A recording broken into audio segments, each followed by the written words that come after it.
ವೀಕ್ಷಕರೇ ನಮಸ್ಕಾರ. ಸಾಮಾನ್ಯರಿಗೂ ಅರ್ಥವಾಗುವಂತೆ ನ್ಯಾಯಾಲಯಗಳ ತೀರ್ಪುಗಳನ್ನು ಕನ್ನಡದಲ್ಲಿಯೇ ಪ್ರಕಟಿಸಬೇಕು ಎಂಬ ಬಹುವರ್ಷಗಳ ಕೂಗಿಗೆ ಹೈಕೋರ್ಟ್ ಓಗೊಟ್ಟಿದೆ. ಇದೇ ಮೊದಲ ಬಾರಿಗೆ ಕನ್ನಡದಲ್ಲಿಯೇ ತೀರ್ಪು ಪ್ರಕಟಿಸುವ ಮೂಲಕ ಹೈಕೋರ್ಟ್ ದಾಖಲೆ ಬರೆದಿದೆ. ನ್ಯಾಯಮೂರ್ತಿ ಕೃಷ್ಣ ಎನ್ ದೀಕ್ಷಿತ್ ಮತ್ತು ನ್ಯಾಯಮೂರ್ತಿ ಸಿಎಂ ಜೋಶಿ ಅವರ ವಿಭಾಗೀಯ ಪೀಠವು ಗುರುವಾರ ಕನ್ನಡದಲ್ಲೇ ತೀರ್ಪು ನೀಡಿದೆ. ಬುಧವಾರ ಭಾರತ ಭಾಷಾ ದಿನ ಇತ್ತು. ಈ ಹಿನ್ನೆಲೆಯಲ್ಲಿ ಹೈಕೋರ್ಟ್ ಇಂಥದೊಂದು ಮಹತ್ವದ ನಿರ್ಧಾರ ಪ್ರಕಟಿಸಿದೆ. 2008ರಲ್ಲಿ ರಿಟ್ ಅರ್ಜಿ ವಿಚಾರಣೆ ವೇಳೆ ನ್ಯಾಯಮೂರ್ತಿ ಅರಳಿ ನಾಗರಾಜ್ ಅವರು ಕನ್ನಡದಲ್ಲೇ ತೀರ್ಪು ನೀಡುವ ಮೂಲಕ ಗಮನ ಸೆಳೆದಿದ್ದರು. ಆದರೆ ಆ ತೀರ್ಪು ಇಂಗ್ಲಿಷ್ ತೀರ್ಪಿನ ತರ್ಜುಮೆಯಾಗಿತ್ತು. ಎರಡನ್ನೂ ಮೂಲ ತೀರ್ಪುಗಳೆಂದೇ ಪರಿಗಣಿಸಬೇಕೆಂದು ಆಗ ಹೇಳಿದ್ದರು. ಇದೀಗ ಕನ್ನಡದಲ್ಲೇ ತೀರ್ಪು ಬಂದಿದೆ. ತುಮಕೂರಿನ ಶಿರಾ ತಾಲೂಕಿನ ಪಟ್ಟಣನಾಯಕನಹಳ್ಳಿಯಲ್ಲಿರುವ ಗುರುಗುಂಡ ಬ್ರಹ್ಮೇಶ್ವರ ಸ್ವಾಮಿ ಮಠದ ನಂಜಾವಧೂತ ಸ್ವಾಮೀಜಿ ಸಲ್ಲಿಸಿದ ಮೂಲ ಮೇಲ್ಮನವಿಯನ್ನು ನ್ಯಾಯಪೀಠ ಪುರಸ್ಕರಿಸಿದ್ದು, ತೀರ್ಪನ್ನು ಇಂಗ್ಲಿಷ್ ಕನ್ನಡದಲ್ಲಿ ಪ್ರತ್ಯೇಕವಾಗಿ ನ್ಯಾಯಪೀಠ ಬರೆದಿದೆ. ತೀರ್ಪಿನ ಪ್ರಮುಖಾಂಶಗಳನ್ನು ನ್ಯಾಯಮೂರ್ತಿ ದೀಕ್ಷಿತ್ ಕನ್ನಡದಲ್ಲೇ ಓದಿದ್ದಾರೆ. ನಂತರ ನ್ಯಾಯಮೂರ್ತಿ ದೀಕ್ಷಿತ್ ಕನ್ನಡದ ಅವಸಾನ ಆಗಬಾರದು ಎನ್ನುವುದಾದರೆ ಕನ್ನಡಕ್ಕೆ ಮಾನ್ಯತೆ ಸಿಗಬೇಕು, ಸಾಂವಿಧಾನಿಕ ಸಂಸ್ಥೆಗಳಲ್ಲಿಯೂ ಕನ್ನಡದಲ್ಲಿ ವ್ಯವಹಾರ ನಡೆಸಬೇಕು ಎಂದು ಆಶಿಸಿದ್ದಾರೆ. ಡಿಸೆಂಬರ್ 11 ಭಾರತ ಭಾಷಾ ದಿನ. ಭಾರತದ ಭಾಷೆಗಳಿಗೆ ಮಾನ್ಯತೆ ನೀಡುವುದು ಅದರ ಉದ್ದೇಶ.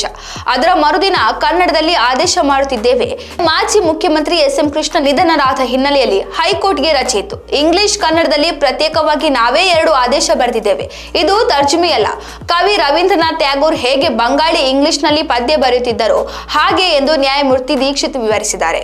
ಇಂಗ್ಲಿಷ್ ಮಾತ್ರ ಎಂದಿಲ್ಲ. ಸಂವಿಧಾನದ 348ನೇ ವಿಧಿ ಪ್ರಕಾರ ಸುಪ್ರೀಂ ಕೋರ್ಟ್ ಮತ್ತು ಹೈಕೋರ್ಟ್ ಭಾಷೆ ಇಂಗ್ಲಿಷ್ ಮಾತ್ರ ಎಂದು ಹೇಳಿಲ್ಲ.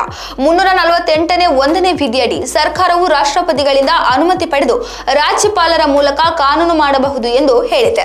ಆದರೆ ಸಂಬಂಧಪಟ್ಟವರು ಅದರ ಬಗ್ಗೆ ನಿರ್ಧಾರ ಕೈಗೊಳ್ಳಬಹುದಿತ್ತು. ಅವರಾರು ನಿರ್ಧಾರ ಕೈಗೊಂಡಿಲ್ಲ. ನಾವು ಕಾಯಲಾಗದು. ಕನ್ನಡದಲ್ಲಿ ತೀರ್ಪು ಬರುವುದು ಆರಂಭವಾಗಬೇಕು. ಅದಕ್ಕಾಗಿಯೇ ನಾವು ಆರಂಭಿಸಿದ್ದೇವೆ ಎಂದು ನ್ಯಾಯಮೂರ್ತಿ ದೀಕ್ಷಿತ್ ಹೇಳಿದರು. ಮೊದಲು ಇಂಗ್ಲಿಷ್, ನಂತರ ಕನ್ನಡ. ಮೊದಲಿಗೆ ಇಂಗ್ಲಿಷ್ನಲ್ಲಿ ತೀರ್ಪು ಓದಿದ ನ್ಯಾಯಮೂರ್ತಿ ದೀಕ್ಷಿತ್ ನಂತರ ಕನ್ನಡದಲ್ಲಿ ಮೇಲ್ಕಾಣಿಸಿದ ಕಾರಣಗಳಿಂದಾಗಿ ಈ ಮೇಲ್ಮನವಿಯನ್ನು ಪುರಸ್ಕರಿಸಲಾಗಿದೆ. ಏಕಸದಸ್ಯ ನ್ಯಾಯಾಧೀಶರ ಪ್ರಶ್ನಿತ ತೀರ್ಪು ಮತ್ತು ಆದೇಶವನ್ನು ರದ್ದುಗೊಳಿಸಲಾಗಿದೆ. ಪ್ರತಿವಾದಿಗಳು ಸಲ್ಲಿಸಿದ್ದ ಮಧ್ಯಂತರ ಅರ್ಜಿಯನ್ನು ವಜಾಗೊಳಿಸಲಾಗಿದೆ.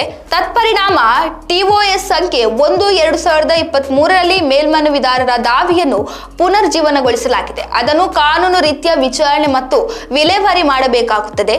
ಯಾರು ವೆಚ್ಚವನ್ನು ಭರಿಸುವಂತಿಲ್ಲ ಎಂದು ಓದಿದರು. ಇದಕ್ಕೆ ಪ್ರತಿಕ್ರಿಯಿಸಿದ ವಕೀಲರೊಬ್ಬರು, ಇದು ಸಾಮಾನ್ಯ ಜನರಿಗೆ ಅರ್ಥವಾಗುತ್ತದೆ. ನ್ಯಾಯಪೀಠದ ಈ ತೀರ್ಪು ಇತರ ನ್ಯಾಯಮೂರ್ತಿಗಳಿಗೆ ಉತ್ತಮ ಸಂದೇಶ ರವಾನಿಸಲಿದೆ ಎಂದರು. ಹೌದು, ಸಾಮಾನ್ಯ ಜನರಿಗೆ ಅರ್ಥವಾಗಬೇಕು. ಇಂಗ್ಲಿಷ್ ಅಥವಾ ಅವರಿಗೆ ತಿಳಿಯದ ಭಾಷೆಯಲ್ಲಿ ಹೇಳಿದರೆ ಆಗದು. ನಾವು ನಮ್ಮ ಕೆಲಸ ಮಾಡಿದ್ದೇವೆ ಎಂದು ನ್ಯಾಯಮೂರ್ತಿ ದೀಕ್ಷಿತ್ ಹೇಳಿದರು.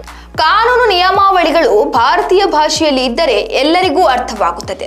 ಇದರಿಂದ ನಮ್ಮ ದೇಶದ ಕಾನೂನುಗಳು ಕಬ್ಬಿಣದ ಕಡಲೆ ಎಂಬ ಭಾವನೆ ಕಮ್ಮಿಯಾಗಬಹುದು. ಹೀಗಾಗಿ ಭಾರತೀಯ ಭಾಷೆಗಳಲ್ಲಿಯೇ ನ್ಯಾಯಾಲಯಗಳಲ್ಲಿ ವಾದ ಪ್ರತಿವಾದಗಳು ನಡೆಯಬೇಕು. ತೀರ್ಪು ಕೂಡ ಭಾರತೀಯ ಭಾಷೆಗಳಲ್ಲಿಯೇ ನೀಡಿದರೆ ಎಲ್ಲರಿಗೂ ಅನುಕೂಲವಾಗುತ್ತದೆ. ಕರ್ನಾಟಕದ ಮಾನ್ಯ ಹೈಕೋರ್ಟಿನ ಈ ನಡೆ ಸ್ವಾಗತಾರ್ಹ ಮತ್ತು ಐತಿಹಾಸಿಕ ಕೂಡ ಹೌದು. ಇದಾಗಿತ್ತು ಈ ಹೊತ್ತಿನ ವಿಶೇಷ. ಇನ್ನಷ್ಟು ಹೆಚ್ಚಿನ ವಿಚಾರಗಳಿಗಾಗಿ ನೋಡ್ತಾ ಇರಿ ಅರತಂ ಕನ್ನಡ.